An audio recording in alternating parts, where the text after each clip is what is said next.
Bonsoir tout le monde. Alors, pour reprendre, une vidéo qui aura son utilité, je pense. On va parler de ceci. Les trous, les obstacles qu'on peut rencontrer lorsqu'on est à deux roues, que ce soit en moto ou en vélo, dans certaines zones de Namur. Alors oui, il y a des chevrons là, sur ma droite, mais c'est une zone que je ne vais pas utiliser, parce que ça m'obligerait à frôler beaucoup trop près les voitures, et donc je risquerais de me prendre une portière qui pourrait s'ouvrir de manière brusque.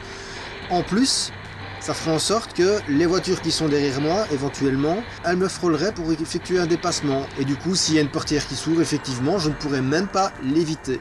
Donc voilà, ça, c'est une zone à éviter aussi. Alors attention, ici, il y a aussi des méchants trous et bosses.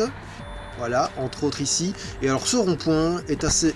franchement exécrable. Alors quand il fait sec, ça va, mais quand il fait mouillé, avec toutes les petites bosses là, c'est vraiment une zone où il faut faire attention.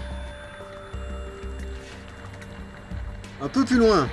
Et ça n'a l'air de rien, mais un beau creux là, une belle bosse. Ça n'a vraiment pas l'air, mais il vaut mieux l'éviter. Alors un petit peu plus loin, quand on prend le rond-point, voilà, il faut faire attention aussi, heureusement je la retiens, mais ceci, et là aussi sur les images ça ne se voit pas, mais c'est très profond, et franchement, oui, on le sent passer si jamais on la prend, donc à surtout éviter. Alors nous voici dans la Corbeille, donc le centre qui est limité à 20 km/h. Alors déjà un premier piège ici, en plein tournant, et encore une fois ça n'a l'air de rien, mais c'est très profond. À éviter absolument.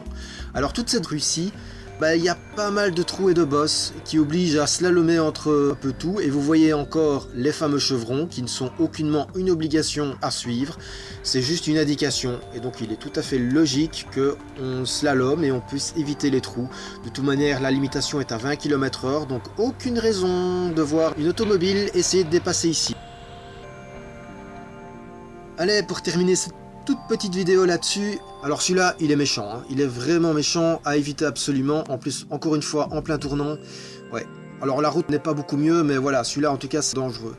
La liste n'est pas exhaustive, mais je pensais que c'était important de le signaler. Allez, bonne route tout le monde!